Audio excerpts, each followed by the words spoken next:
Assalamualaikum sahabat Nicos Channel. Salam sejahtera untuk kita semua. Semoga sahabat sehat-sehat saja. Amin.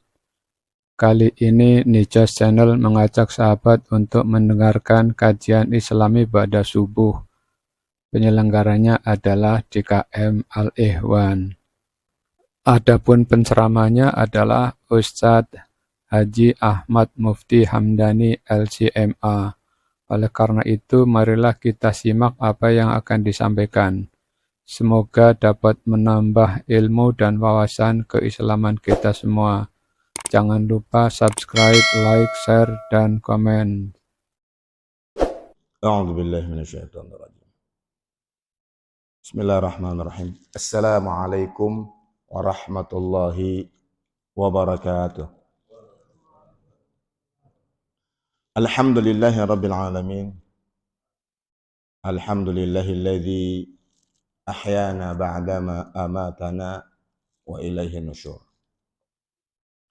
الحمد لله الذي هدانا لهذا وما كنا لنهتدي لولا أن هدانا الله والصلاة والسلام على سيدنا وحبيبنا وشفيعنا ومولانا محمد صلى الله عليه وسلم وعلى آله وصحبه أجمعين أما بعد.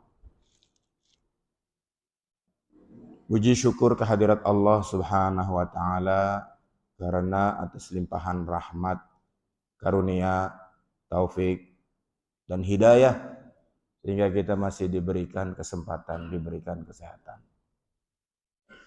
oleh Allah Subhanahu wa taala. Mudah-mudahan kita mendapat ridha Allah Subhanahu wa taala. Salawat teriring salam kita sampaikan kepada junjungan kita Nabi besar Muhammad sallallahu alaihi wasallam. Kepada keluarganya, kepada para sahabatnya dan pengikutnya hingga akhir zaman. Mudah-mudahan kita tergolong orang-orang yang mendapatkan syafaat uzma di hari kiamat kelak. Amin ya rabbal alamin. Kita lanjut pembacaan hadis-hadis pilihan. Sekarang bab ilmu. Ya.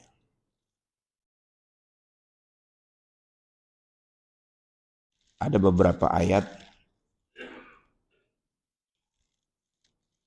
yang akan kami bacakan.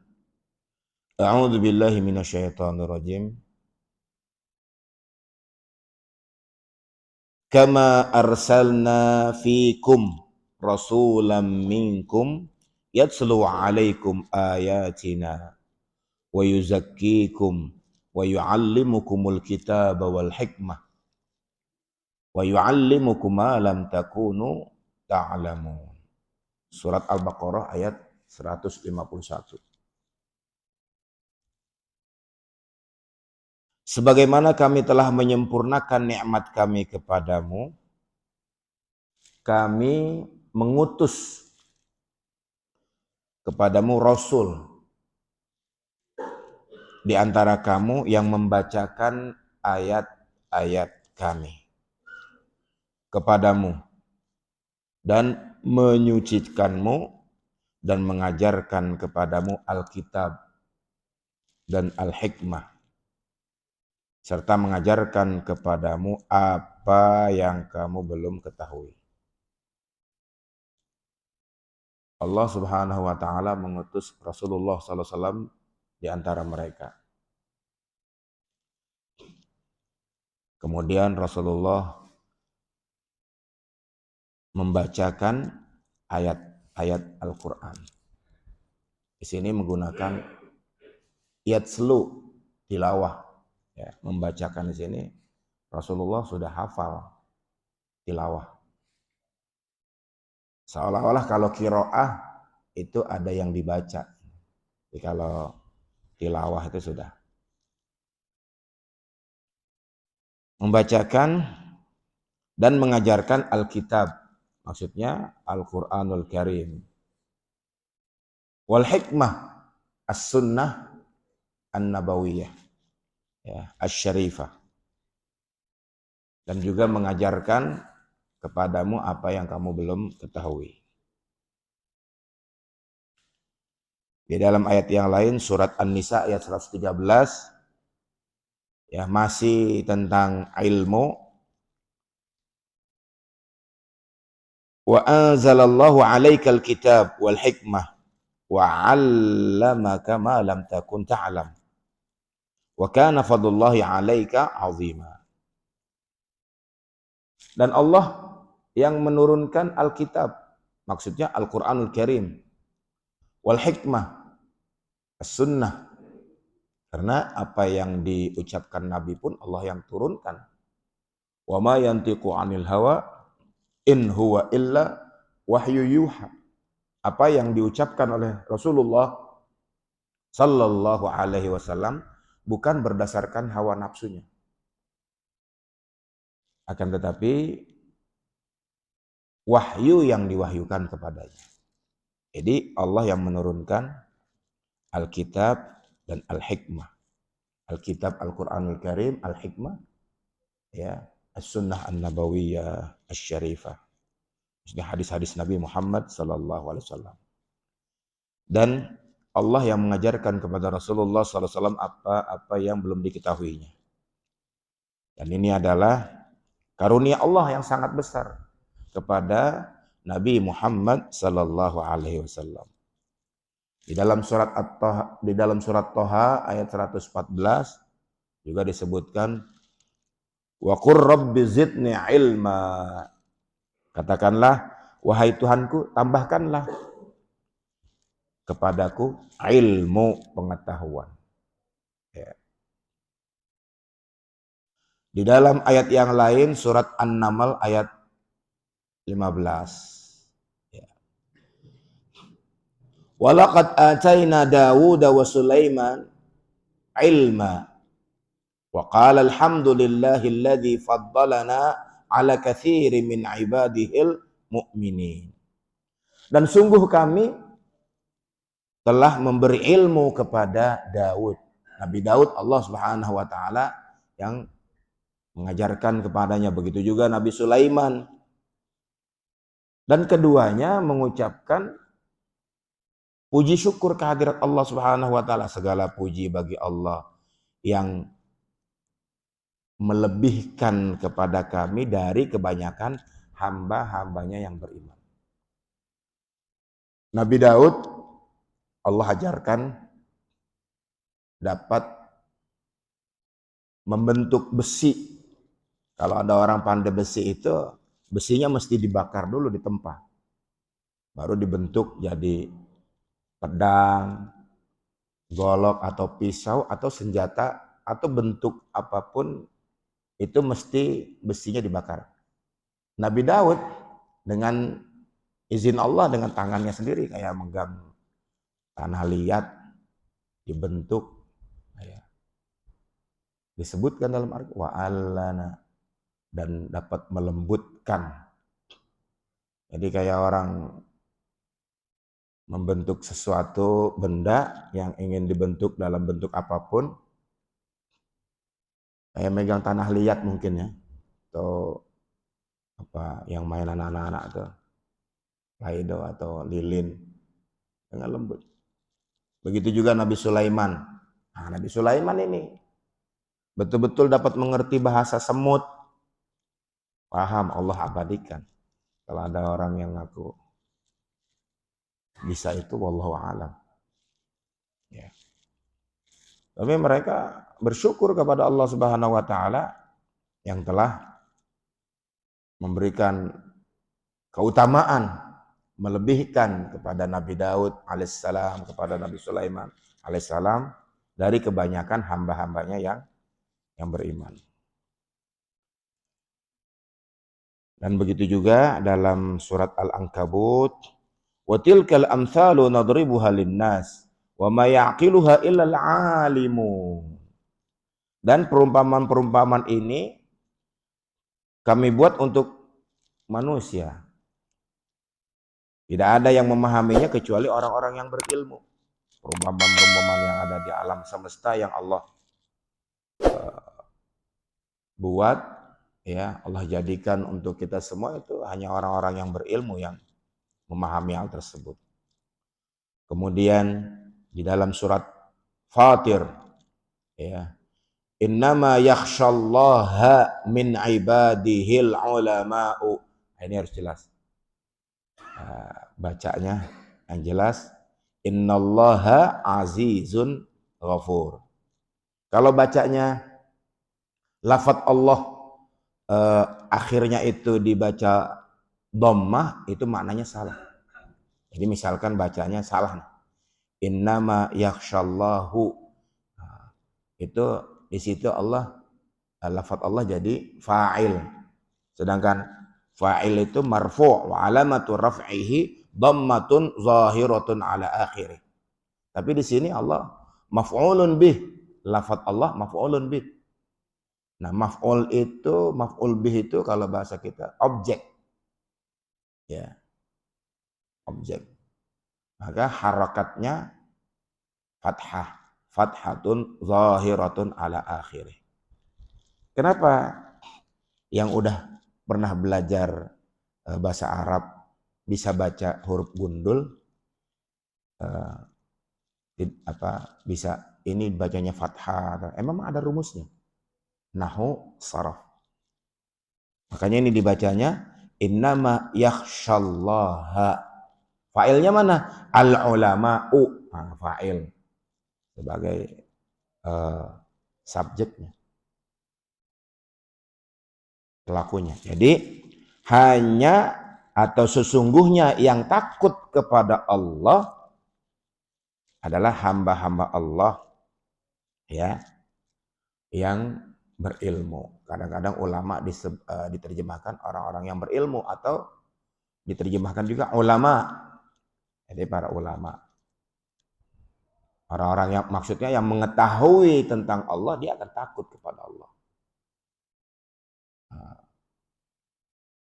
Berapa banyak orang yang nggak takut kepada Allah? Berarti dia nggak tahu tentang Allah. Innallaha azizun ghafur. Allah maha perkasa lagi maha pengampun. Di dalam ayat yang lain, surat Az-Zumar ayat 9, Qul hal yastawil ladzina ya'lamuna wal ladzina la ya'lamun. Katakanlah, apakah sama orang-orang yang berilmu dengan orang-orang yang tidak berilmu? Tidak sama. Makanya kita disuruh belajar. Ya.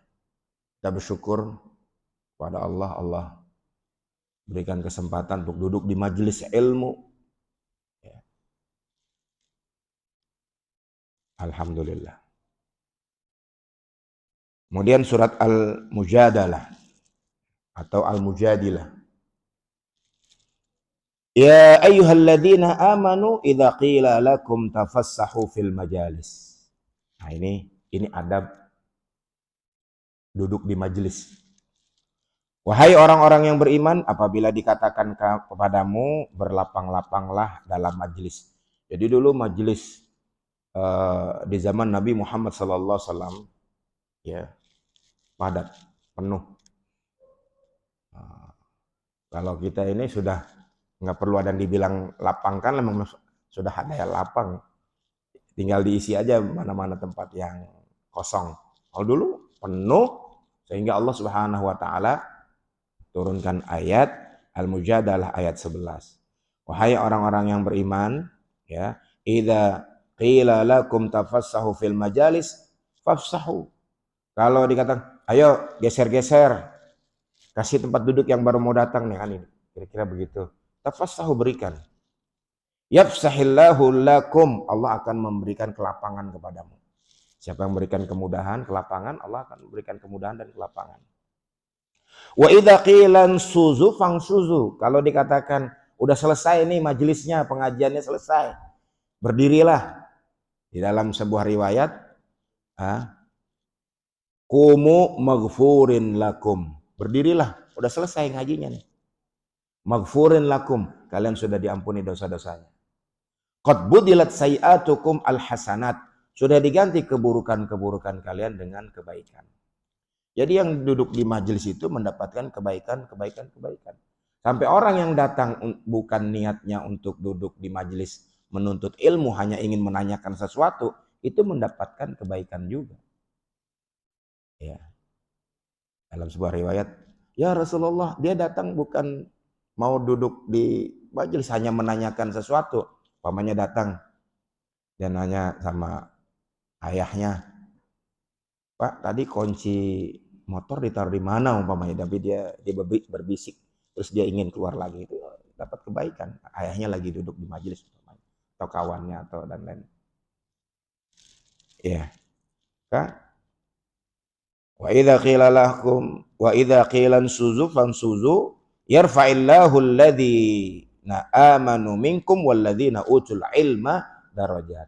Dan Allah Subhanahu wa taala mengangkat derajat ya orang-orang yang beriman di antara kalian dan orang-orang yang berilmu. Diangkat derajat oleh Allah Subhanahu wa taala. Wallahu bima ta'maluna khabir. Allah Subhanahu wa taala Maha mengetahui apa yang kamu kerjakan. Yang duduk-duduk di majelis, apa yang dikerjakan Allah tahu. Surat Al-Baqarah ayat 42 juga menyebutkan wala talbisul haqqa bil batili wa taktumul haqqa wa antum ta'lamun. Orang kalau yang tahu tentang ilmu, tahu ilmunya, dia tidak akan mencampur adukan. Karena di sini, dan janganlah kamu campur aduk yang hak dengan yang batil. Dan jangan pula kamu menyembunyikan yang hak sedang kamu mengetahui. Nah, orang-orang yang tahu, jangan campur aduk nih, yang hak dengan yang batil. Kata-kata talbisu, itu kalau kita salah baca, talbisu beda. Talbisu campur, talbasu memakai. Jadi ada dalam bahasa Arab itu past tense, kalau bahasa Arabnya al-fi'lul madhi past tense.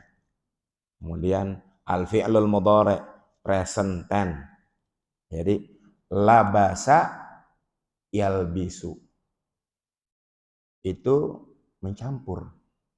Ada satu lagi labisa yalbasu. Kan kalau nggak pakai harokat, kita bilang apa gundul, ya hurufnya huruf gundul, tidak ada harokat, tidak ada baris.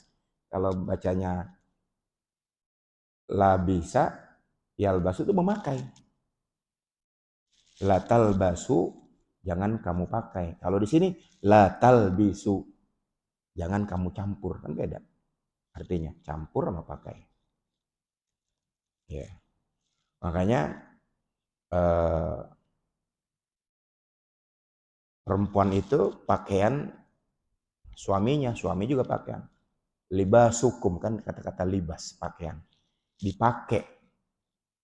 Kalau mau dimaknakan lain juga, makanya mirip-mirip, dicampur. Nah, ya. Cuman hanya kalau salah baca itu jadi salah arti.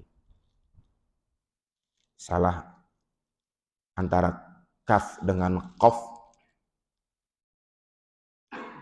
Qalbun itu hati. Kalbun anjing. Jadi kalau orang Arab bilang sama istrinya, ya habibi ya qalbi. Ya habibi itu kekasihku, qalbi itu hatiku, ruhi jiwaku. Jadi kalau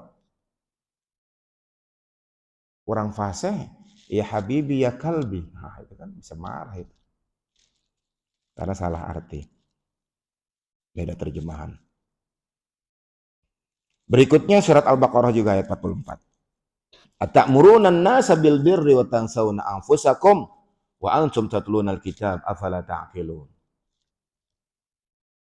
Dulu ini ayatnya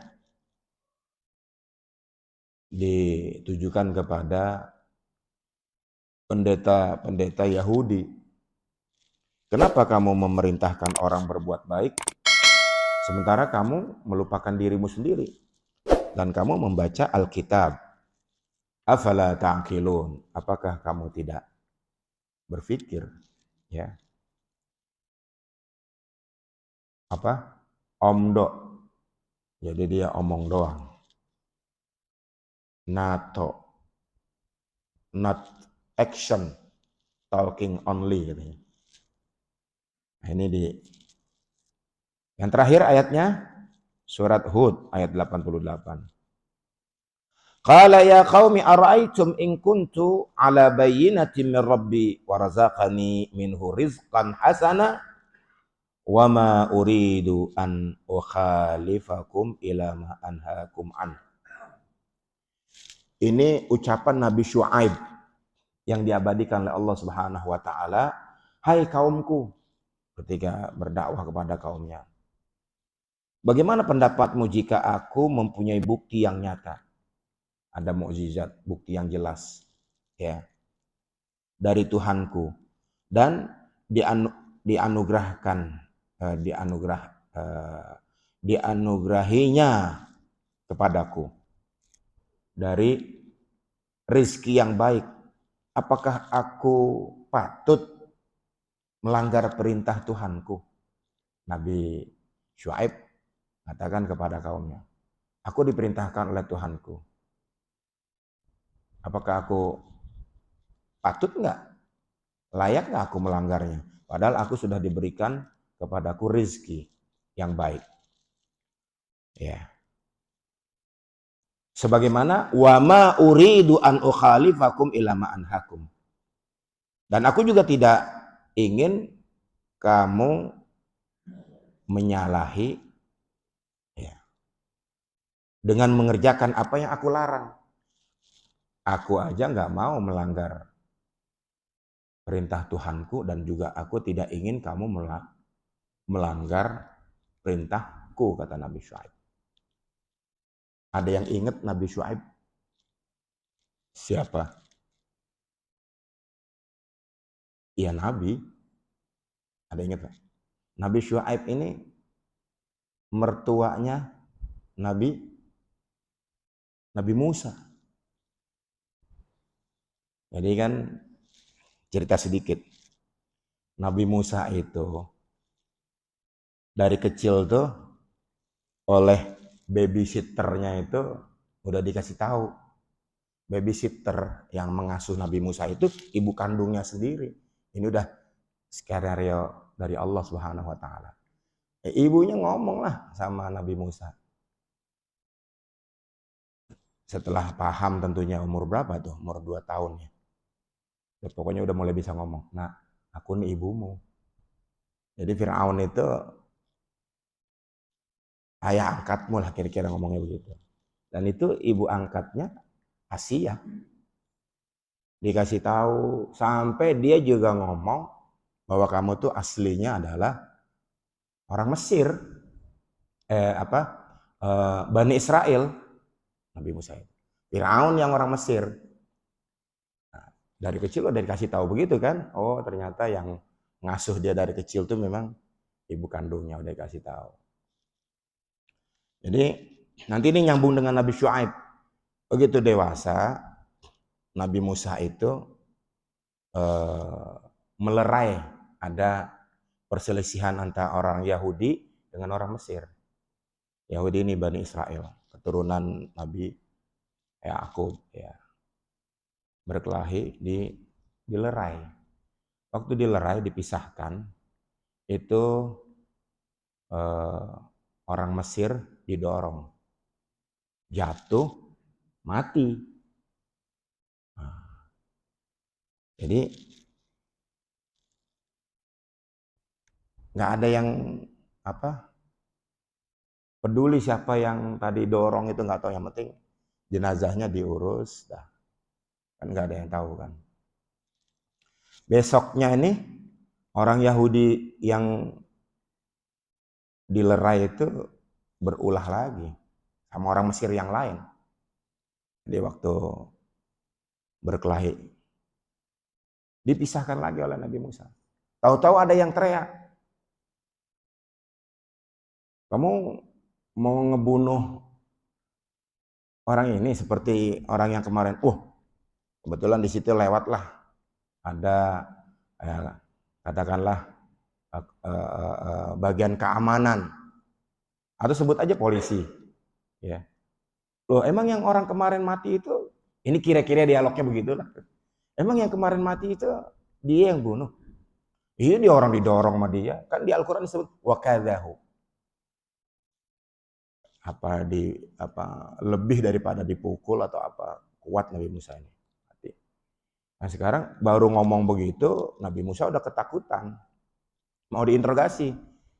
Sini, yang orang kemarin mati itu emang kamu yang lari, Nabi Musa. Jadi DPO. Ketika lari, sampailah di satu tempat namanya Madian.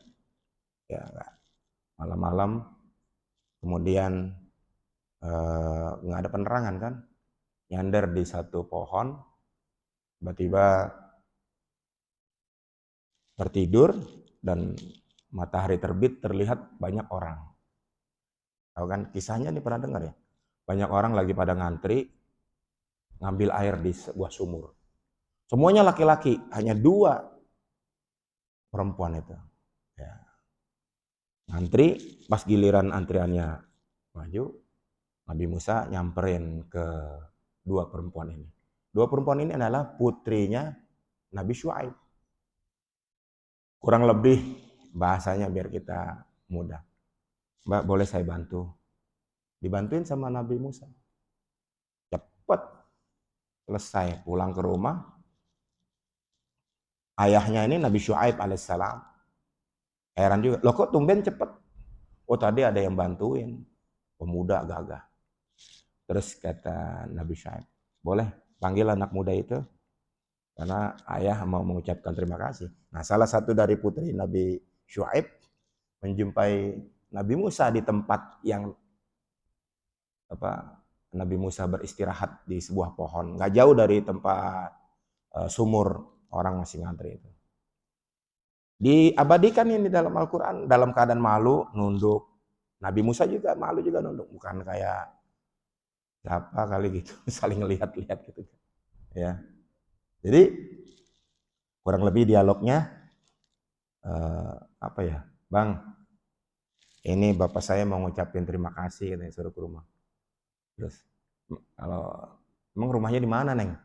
Ya di sana. Ntar saya kasih tahu. Kalau begitu kamu jalan di belakang saya. Jadi bukan jalan bareng, atau bukan perempuan ini nih, anaknya Nabi Syuaib di depan kan. Dia kelihatan dong lenggok-lenggoknya. Ini nah adabnya. Ya udah, di belakang saya nanti kasih tahu. Ya udah jalan, belok kiri, ya. Di depan ada jalan kebahagiaan atau apa gitulah kira-kira. Kalau itu nomor 4 RT 1. No, yang cat warna merah. Terus saya datanglah. Ya kurang lebih bahasanya begitu. Ketemu Nabi Syuaib, diceritakan kejadian itu. Dia melarikan diri dari Mesir. Itu di Madian, udah dekat Jordan itu. Kalau sekarang. Singkat ceritanya,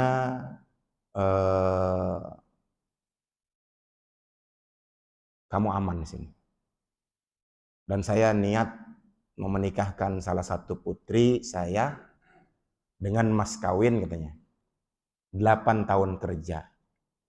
Nah, mas, karena nggak punya apa-apa kan. Kalau ingin 10 tahun, terserah kamu. Akhirnya Nabi Musa pilih 10 tahun.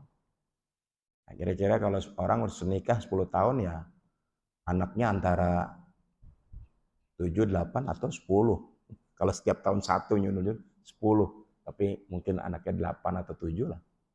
Sudah punya anak tuh kan kembali ke Mesir, ya, pulang kampung. Setelah selesai maharnya itu udah dilunasi.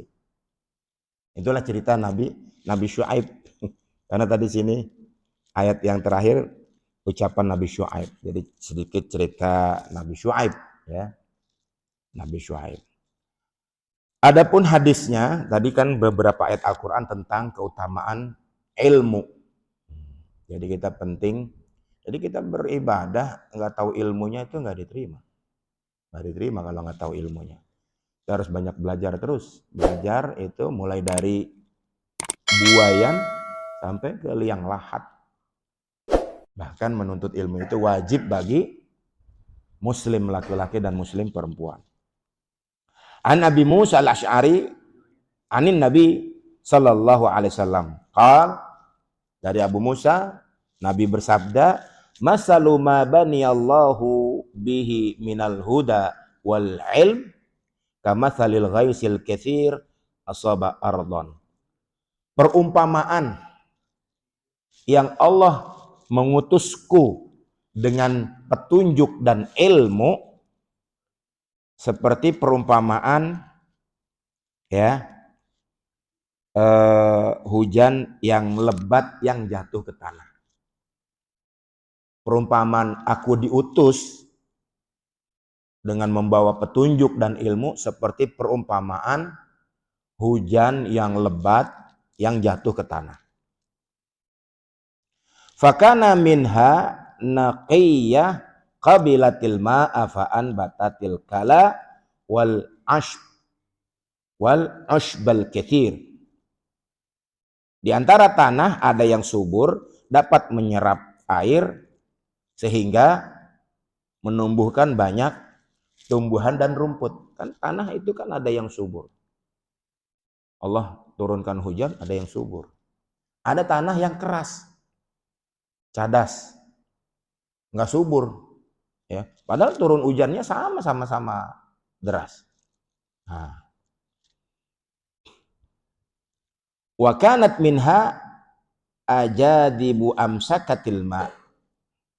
Fa nafa'allahu bihan nas fasyaribu wasaqau wa zara'u wa asabat minha ta'ifatun ukhra.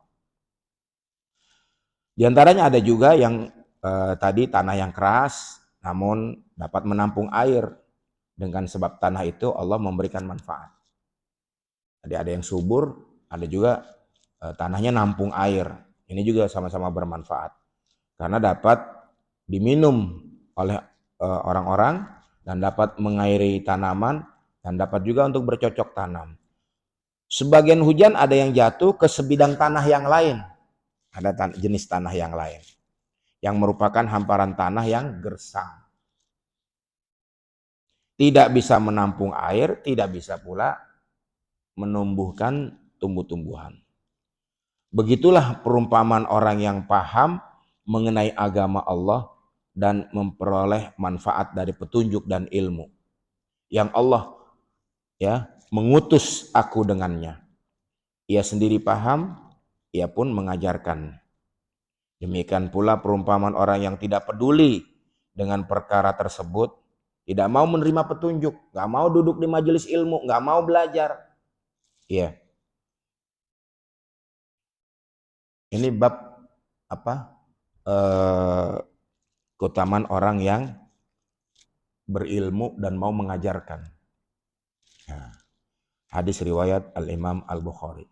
Jadi perumpamannya, ini kalau yang mau duduk-duduk di majelis ilmu ini kayak tanah yang subur atau tanah yang menampung air.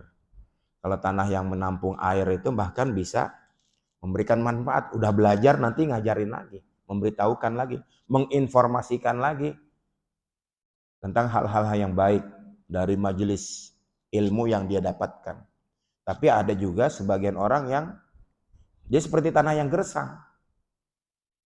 Air nggak nampung, dia juga nggak subur. Ya. Hadis berikutnya, ini sering kita dengar, hadis Imam At-Tirmidzi, an Utsman ibn Affan radhiyallahu anhu, anna Rasulullah sallallahu alaihi wasallam qala, khairukum man ta'allama al-Qur'an wa 'allamahu. Sebaik-baik kamu, paling baik udah ini, orang yang mau belajar Al-Qur'an dan orang yang mau mengajarkan Al-Qur'an. Ini urusan Al-Qur'an itu semuanya baik. Yang belajarnya baik, yang ngajarkannya pun baik. Tidak ada kata terlambat ya. Terus kita pelajari Al-Qur'an, sudah belajar tajwidnya, tahsinnya, makharij hurufnya, ditambah lagi tahu maknanya, artinya, terjemahannya. Iya.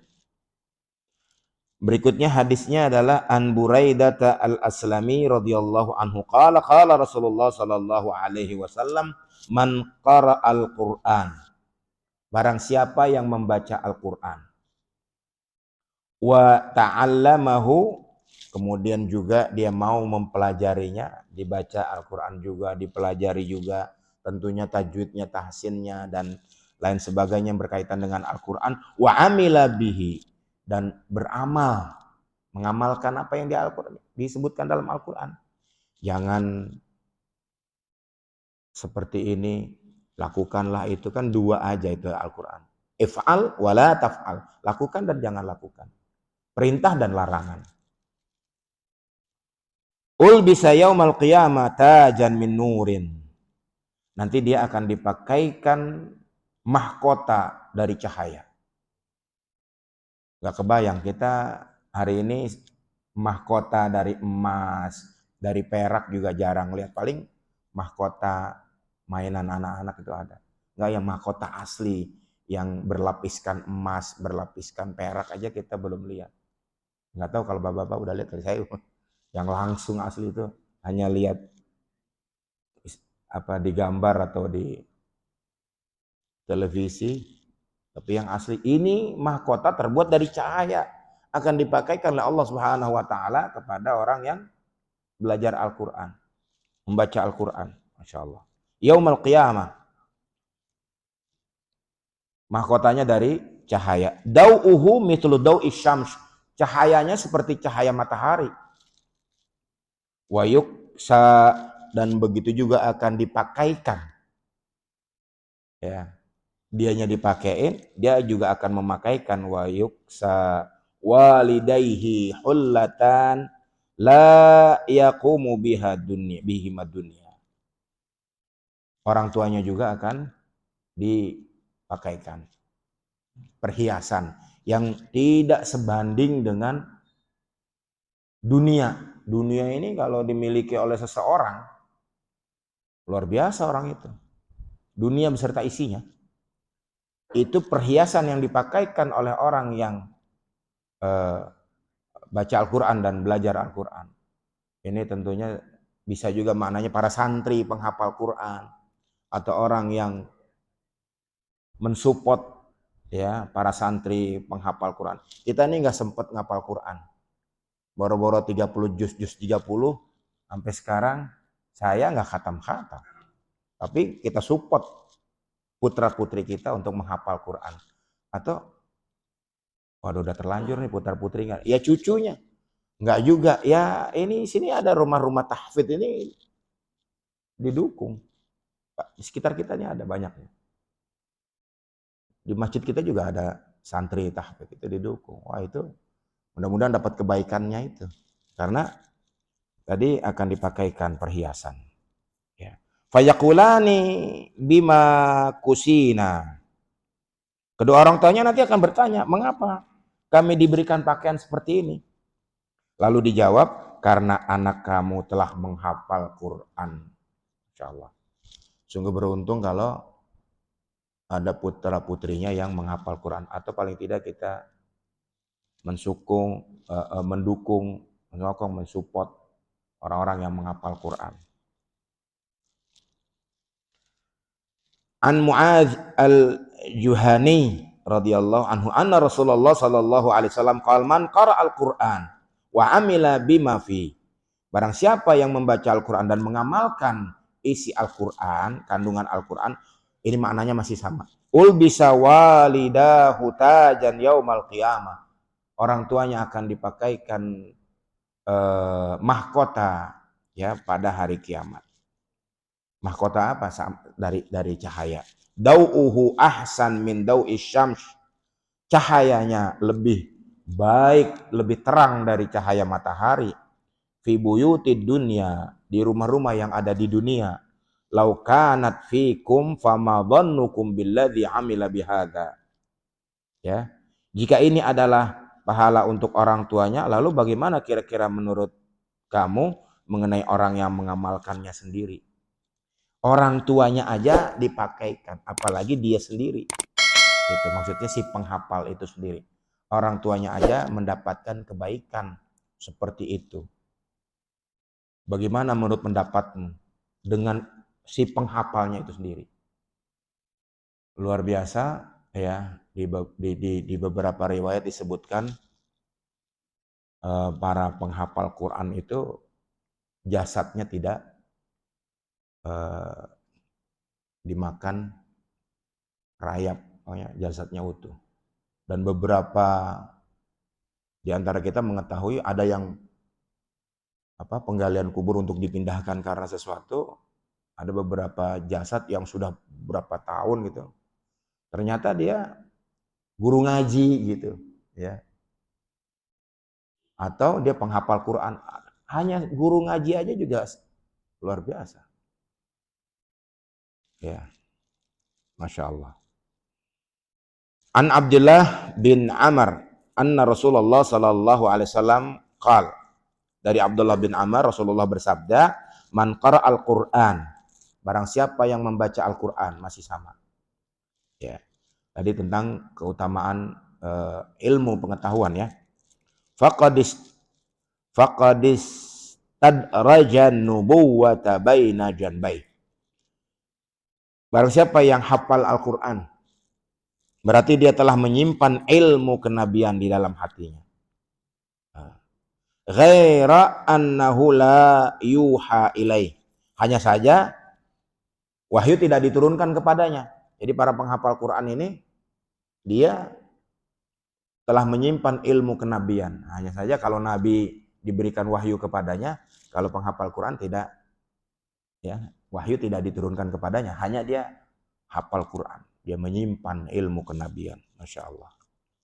La yanbaghi li sahbil Quran an yajida ma'a man wajad wa la yajhal ma'a man jahil. Wa fi jawfihi kalamullah. Maka si penghafal Quran ini tidak layak, tidak patut baginya dia marah-marah bersama orang yang suka marah-marah juga. Dan dia jangan berbuat ceroboh seperti orang-orang yang berbuat kecerobohan. Karena di dalam dirinya ada firman Allah Subhanahu wa taala. Ada kalamullah.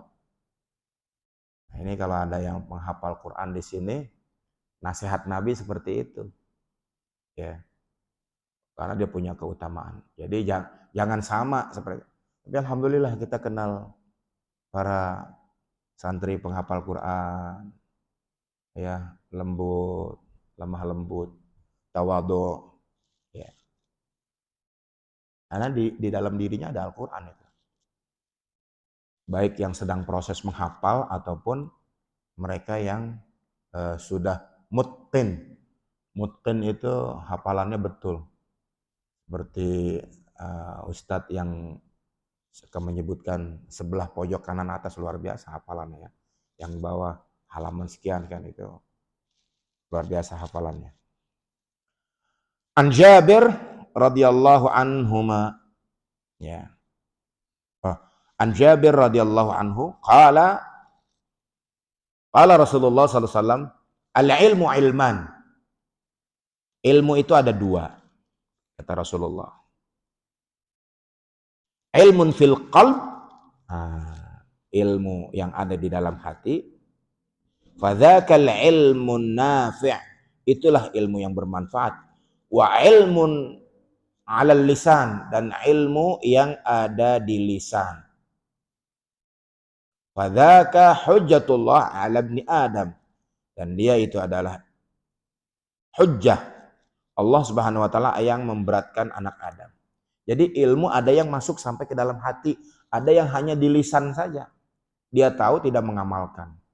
Nah, ini yang akan memberatkan kalau tahu ilmunya tapi tidak mengamalkan, berat. Makanya ada satu hadis, ya, 3 golongan pertama yang diseret ke neraka itu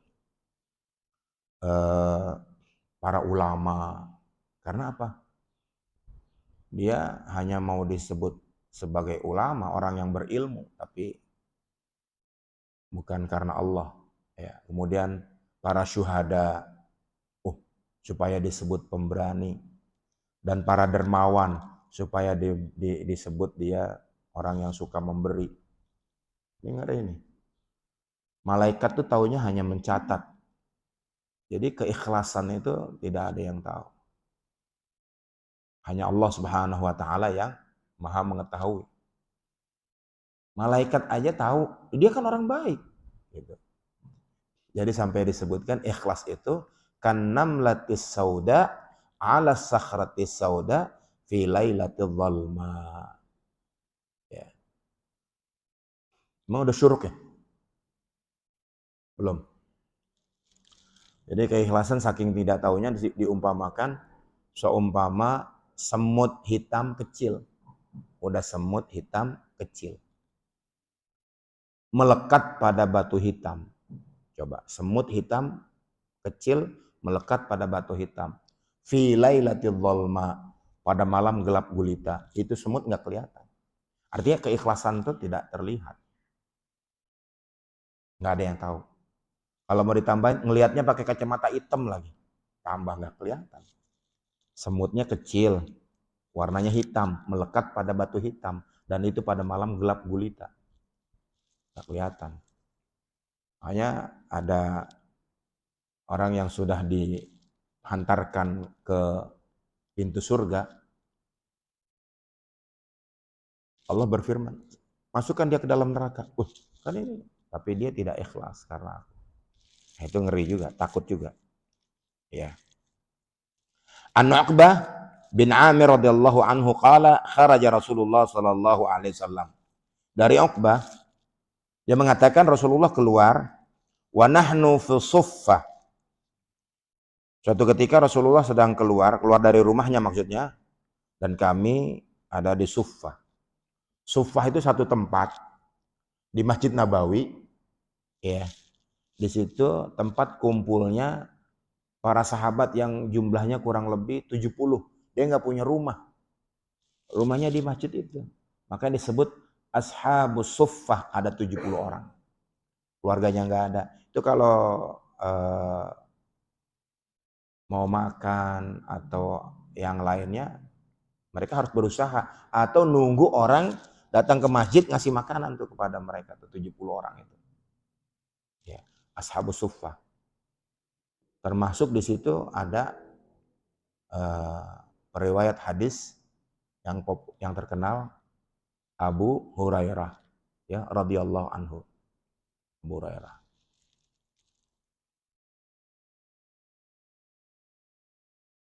Ayyukum yuhibbu ayyaghduwa kulla yawmin fi buthan au ila al-aqiq fayati minhu binaqataini qauma wain fi ghairi itmin wala qata' rahim. Sabda Rasulullah, siapa di antara kamu yang suka setiap hari pergi pagi-pagi ke Buthan atau Akik, ada nih nama satu tempat yang banyak untanya ini, Buthan atau Akik, dan pulang dengan membawa 2 ekor unta yang punuknya besar. Siapa yang mau pergi ke Buthan atau Akik pagi-pagi, pulang-pulangnya bawa unta 2 ekor, gede-gede. Tanpa melakukan perbuatan dosa atau memutuskan hubungan silaturahim, ya. Kalau kami pun menjawab, ya, kami menyukainya wahai Rasulullah sallallahu alaihi wasallam. Kami suka, Kak. Iya, kami mau kayak model begitu tuh. Pergi pagi-pagi ke Buthan atau Akik, pulang-pulang dapat 2 ekor unta yang besar-besar lagi. Kemudian Rasulullah menjawab, jika demikian mengapa salah seorang dari kalian tidak pergi pagi-pagi? Ya. Tidak pergi pagi-pagi ke masjid untuk mempelajari atau membaca 2 ayat Al-Quran saja. Itu lebih baik daripada 2 ekor unta. 3 ayat lebih baik daripada 3 ekor unta.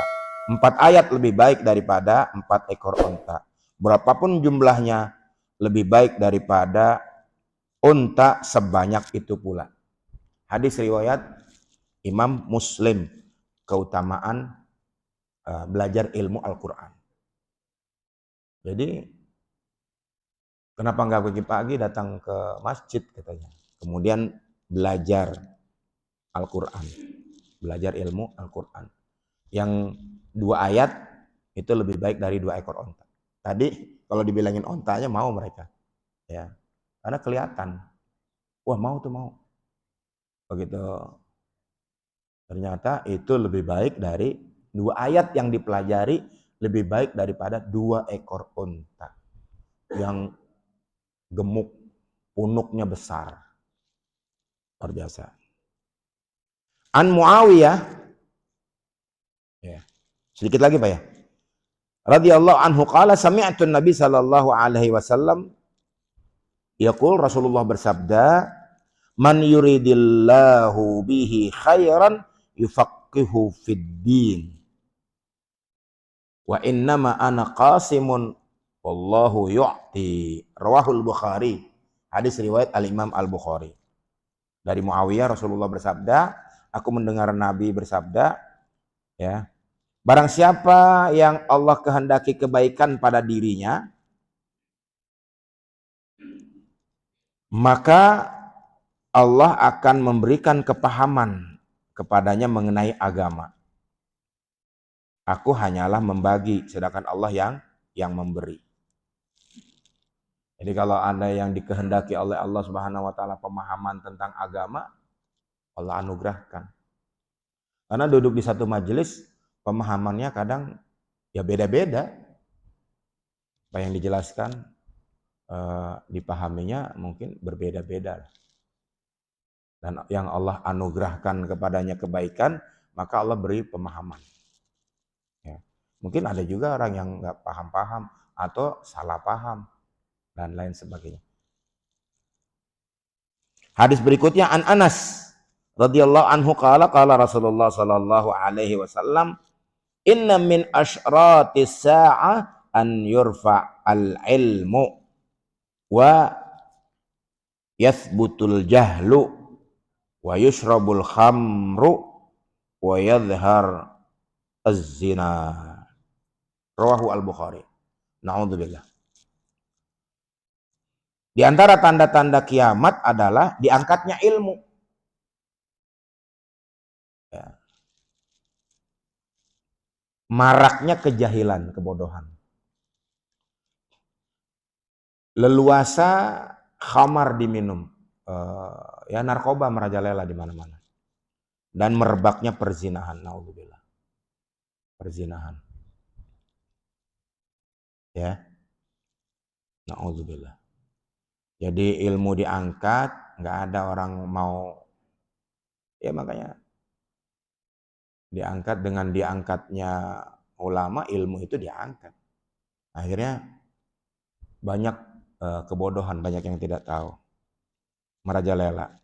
Akhirnya narkoba juga di mana-mana dan perzinahan. Guru sama murid bisa. Na'udzubillah. An Ibnu Umar radhiyallahu anhuma qala sami'tu Rasulullah sallallahu alaihi wasallam, aku mendengar Rasulullah bersabda, baina ana naimun utitu biqadah laban fasharibtu minhu hatta inni la ara riya fayakhruju min adfari thumma a'taitu fadli, yakni Umar. Qalu fama awwal tahu ya Rasulullah, qala al-ilm. Dari Ibnu Umar, ya, dari putra Umar bin Khattab radhiyallahu anhuma, aku mendengar Rasulullah sallallahu alaihi wasallam bersabda, Rasulullah sabda, ketika aku tidur, aku bermimpi diberi semangkuk susu, lalu aku minum.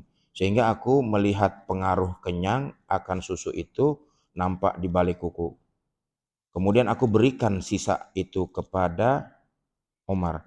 Para sahabat bertanya, apakah takwilnya? Wahai Rasulullah. Rasulullah menjawab, takwilnya adalah ilmu. Udah syuruk ya? Ya. Demikianlah jemaah yang dirahmati Allah Subhanahu wa taala tentang keutamaan ilmu. Mudah-mudahan kita mendapatkan ilmu yang bermanfaat. Allah Subhanahu wa taala anugerahkan kepada kita rezeki yang halal, banyak, baik dan berkah, serta Allah Subhanahu wa taala hindarkan kita dari segala macam penyakit, baik penyakit jasmani maupun penyakit rohani. Mudah-mudahan kita istiqomah. Kita juga memohon kepada Allah Subhanahu wa taala agar mendapatkan husnul khatimah. Untuk negeri kita semoga dihindarkan dari segala macam mara bahaya, dihindarkan dari segala macam usaha adu domba, pecah belah umat. Mudah-mudahan kita semua dalam lindungan Allah Subhanahu wa taala. Mudah-mudahan kita dipersatukan oleh Allah Subhanahu wa taala sebagaimana Allah telah mempersatukan kaum muhajirin dan ansar. Terima kasih atas segala perhatian. Mohon maaf atas segala kekurangan. Kita sempurnakan majelis kita dengan sama-sama membaca doa. Kifaratul majlis. Subhanallah bihamdika. Ashhadu an la ilaha illa anta. Astaghfiruka wa atubu ilaik. Wassalamualaikum warahmatullahi wabarakatuh.